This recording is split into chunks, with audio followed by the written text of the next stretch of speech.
Very few people experience something so traumatizing at a young age that it sticks with them forever. I'm one of those people. I was maybe 6 or 7 years old. My older brother and I grew up in a broken household. Our mom raised us. Our dad was a deadbeat and disappeared out of our lives. Our mom worked 2 jobs to provide for us. She'd sometimes have to work night shifts and would usually have our grandma stay at the house on nights that she had to work. My brother Chump is 2 years older than me. We were fortunate enough to have our own bedrooms given the circumstances. We lived in a small house, but for the 3 of us and on our mom's dime alone, it wasn't terrible.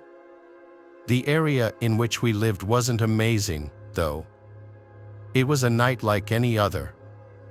I can't remember if it was a school night or if it was a weekend.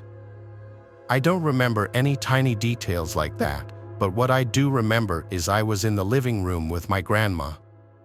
My grandma was watching TV, and I was playing with Legos on my Lego table. I was being loud and making a mess with them because I remember my grandma kept saying, "Rock, quiet down." Chump was already in bed.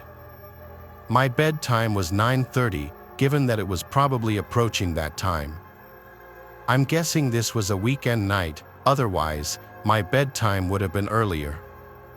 The layout of the house was simple. Living room, dining room, and kitchen are all connected, and then there was a hallway which led to the bathroom and 3 bedrooms. Our mom's bedroom was at the end of the hall, mine was in the middle. Our grandma would sleep in our mom's bed when she'd stay over to watch us.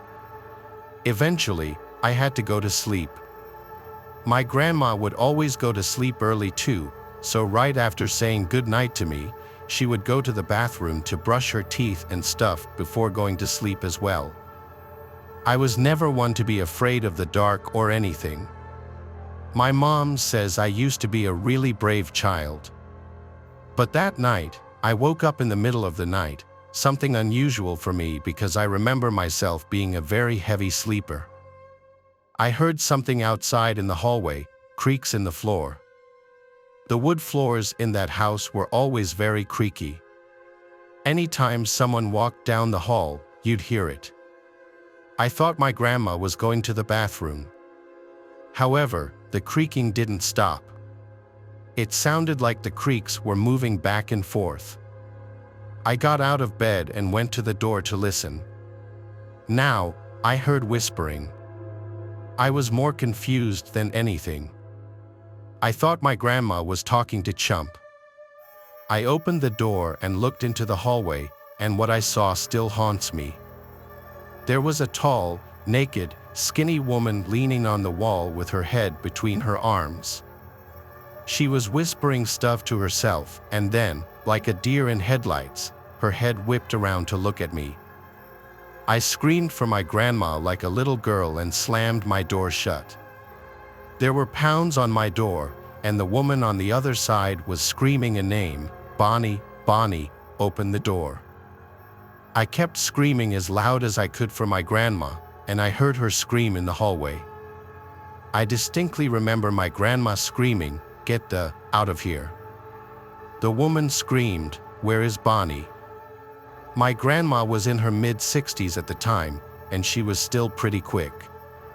She yelled at me to keep my door locked, and she managed to fend off this crazy woman as she also called the police at the same time. I don't know how she did it, but my grandma was one tough woman. The woman left the house screaming, "Bonnie," and after locking the door, my grandma came to hug both me and Chump, who was awake and also crying from the commotion. We all sat huddled together until the police came. By that time, my grandma told us to just go back to sleep. This simply was a matter of my grandma not locking one of the doors, mixed with living in an already shady area. That woman had to be on crack or something. Seeing what I saw at such a young age did a number on me. I couldn't sleep alone for a long time. It was this incident that really resulted in us moving out of that house not long after.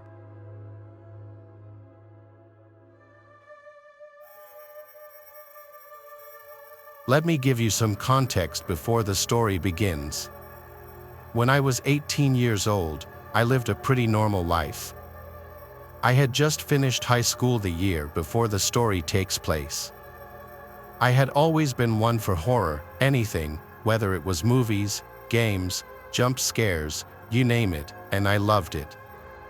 I never seemed to be afraid of anything, and I loved that it allowed me to go and do things that made me appear tougher to girls who I was interested in at the time or who were interested in me. I thought of it almost like a superpower. My friend had always talked about this REM-induced real-life nightmare called sleep paralysis. I, however, had never experienced such a thing. My friend Ellie suffered from extreme lucid dreaming. She explained to me several times about how certain stimulators or outside factors could play into her dreams and mold them into what could potentially be a heavenly experience full of fun and wonder, or could just as easily turn into a bone-chilling nightmare straight out of hell. Being the light sleeper I am, I saw no chance of it occurring, so I kind of just let it go right over my head. One night, Ellie texted me and asked me to come over as she had just suffered another so-called evil experience due to her sleep condition.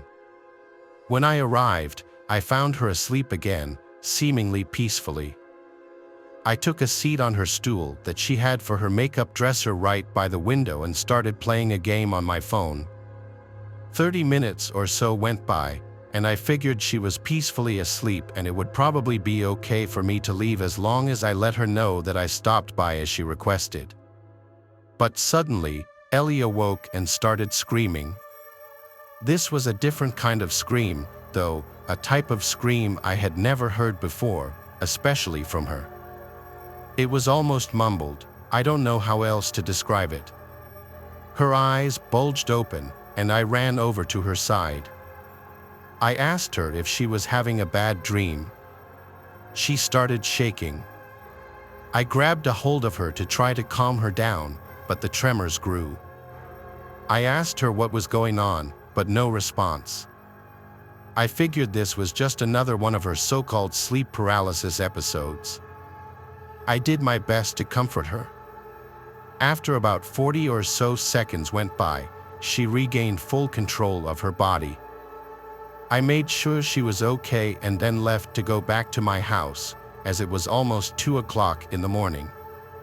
Right as I got home, I received a very panicked text reading, "The hallucinations won't stop." I asked her to clarify what she meant, but no response.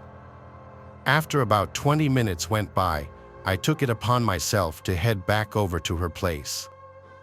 When I arrived, I noticed the illumination of red and blue covering her front porch and the surrounding road signs. I ran up to her house, desperately trying to find out what happened. As I approached the house, I noticed Ellie was speaking with one of the officers on the scene.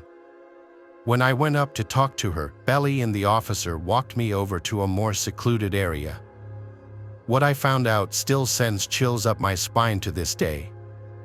Apparently, when I had gone over to Ellie's that night, she wasn't asleep at all, she was pretending to be. Evidently, right behind me was a tall, skinny homeless man hiding in her closet. The police had also found a very large kitchen knife on him as well. The theory to this day is Ellie thought she was having an episode when, in reality, this very real man was quietly creeping towards her in her bedroom. Supposedly, when I had entered her house, it was enough to spook the man into hiding, and my presence was enough to keep him hidden. This gave Ellie the time to call 911 and report the situation, which in turn resulted in the police arriving almost immediately after I had left. Thankfully, the man was taken into custody rather quickly. To this day, I don't know what to think about that night, other than that I could have very easily saved her life simply by keeping her company during what I thought was a very stressful situation. This, in turn, could have resulted in some very scary and heinous acts that would have taken place if I had been there any later. I hope I never experience such a thing. That would be what finally trips my fear factor without a doubt.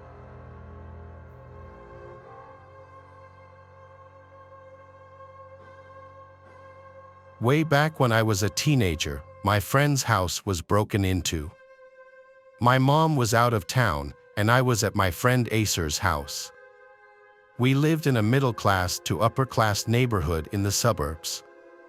Nothing super fancy, just a pretty average American home. All the houses looked similar in design, and they all had the same cookie-cutter, average-sized yard. Friend Acer lived right down the street, and I wanted to hang out over there and sleep over because I didn't like to stay home alone at night, and my mom wasn't really sure if I was ready for it yet either. Quite frankly, I was 11 years old, and I was a pretty shy and timid kid that was always sucked into the Xbox. I didn't play sports, and my dad wasn't in the picture very much. I was kind of a mama's boy, as embarrassing as that is to admit, but it's the truth. I was scared to stay home alone for a whole night. It was okay, though, because Acer's parents let me sleep over. Acer's parents, Beck and Irina, were really cool. It was a Saturday night, and they were also having company over.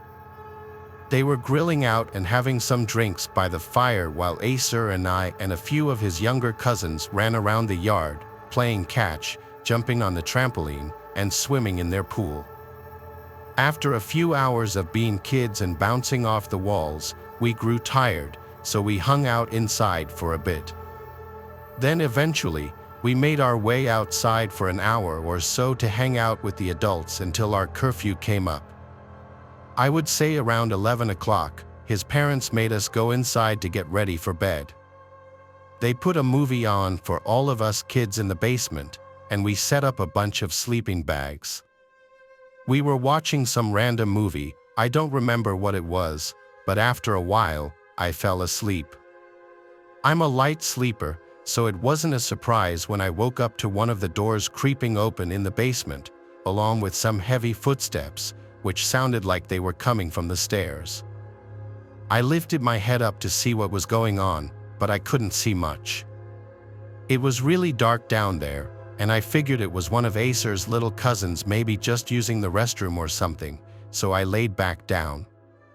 I rolled over and went back to sleep, but within a matter of minutes, I woke to a pounding sound. I couldn't tell what the banging noise was, but I could tell it was coming from behind us, towards the stairs.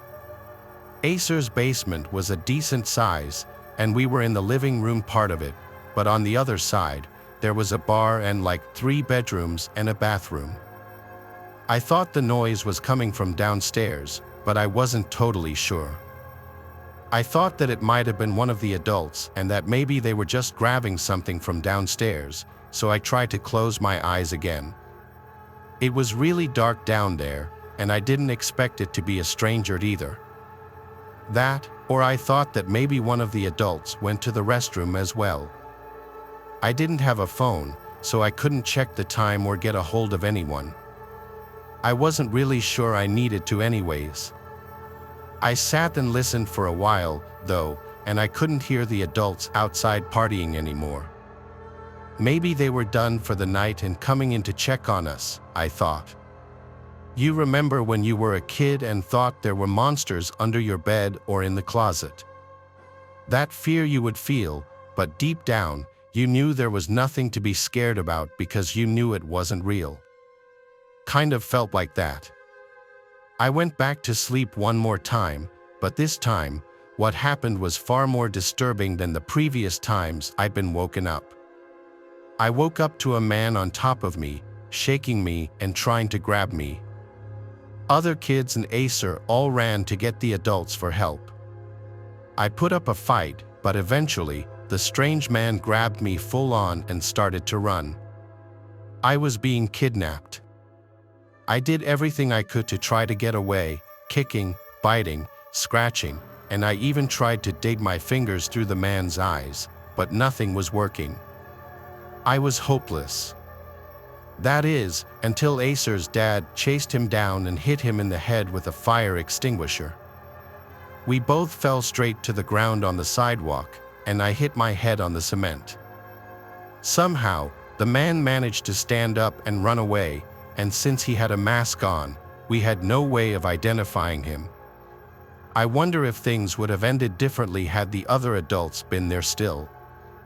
Maybe they would have chased the man down and beat his ass, and he would have got arrested, and I could actually sleep at night.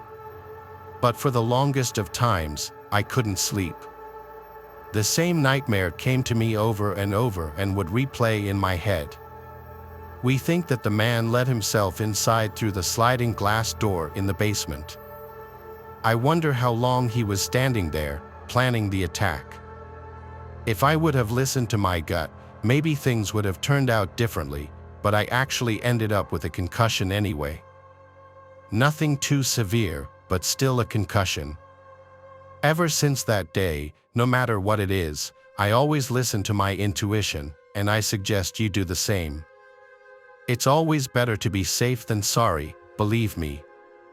I'm also really glad that Acer's parents were still awake, or maybe I would have been murdered or kidnapped or even worse.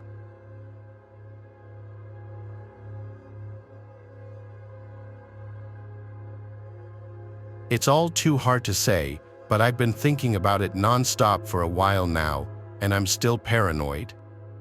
This happened in August of last year. I had taken a week off from work for a staycation at home. I had been living alone for the past few months after my roommate moved out, but I'd been working too much to really enjoy the space and freedom of living alone. This week was supposed to be my relaxing, me time that I never got to have. Unfortunately, it could not have been further from that. It was my second day off, and I was just chilling, watching TV, eating nice home-cooked meals, all of that kind of stuff, when I heard someone walk up to my front porch. It was midday, so I thought maybe the mailman or just some solicitor. But as I stayed sitting on the couch for a few minutes, I realized they still hadn't knocked or rang the doorbell.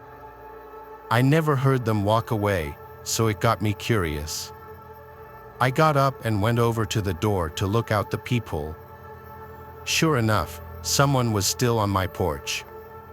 It was a man looking to be in his mid-30s, wearing a light sweatshirt and black jeans.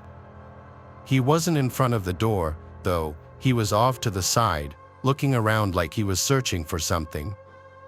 I thought of opening the door, but I was too nervous to confront him, so I just watched. After 40 seconds, the guy walked away quickly and got into a parked car on the road by my neighbor's house. Once I saw him drive away, I went out to investigate. Everything looked normal to me, at least everything in the area the man was looking around. I went back inside and mostly forgot about it. Within the hour, I took a nap, then made dinner a few hours later, and finally turned on a movie to finish off the night with. Sometime in the middle of it, there was a knock at the door. I paused the movie and went to see who it was. It was that man from earlier, this time standing in front of the door and seeming to be waiting for me to answer. I cracked the door open just enough to talk through. "Hey, I was hoping you'd help me out with something." I'd ask someone else, but nobody would answer, the man said right away with a big smile. "What do you need?" I asked. He went on to tell me this elaborate story about his car. Breaking down right next to my house, he pointed at it, and I immediately knew it was the same car I saw him drive away in earlier. Then he said all he needed was to use my phone to make a quick call. Knowing this was some sort of scam or something, I denied him right away and closed the door. I then looked through the peephole to make sure he left, but he didn't. His face grew excessively angry, and he banged on the door again. I yelled through the door that I'd call the cops if he didn't leave. He stood and thought for a moment, then hurried off, but not to his car. He walked around to the left side of the house. Fearing this was going to escalate, I dialed 911 and told them about the situation. Thank God I did, because not even a minute later, a sudden crash came from the dining room. I ran over to see what it was and saw that he'd smashed the window and was crawling through it. I tried to run for the garage to get in my car, but the man was quick, chasing me down half the house before grabbing me and holding me still. I fought back, kicking and punching, but he completely overpowered me. He told me through his clenched jaw to be quiet and insisted that I stop fighting while he dragged me to the front door and opened it. Once I knew what he was doing, I only started fighting harder. As he tried to bring me closer to his car, someone walking their dog on the other side of the road saw us and came running over. Before he even reached us, the man let go of me and sprinted to his car and drove away. It all happened so fast. Once the police arrived, they helped calm me down and got all the information I could give them. Apparently, it wasn't enough, though. He was never found. What's creepier is that the police think the first time I saw him come by wasn't actually his first time. They think I may have caught him collecting some sort of camera or mic he'd set up on my house to spy on me. He hasn't been back that I know of, but I plan to move out anyway just to be safe. Whatever his plan was, I don't want to risk finding out.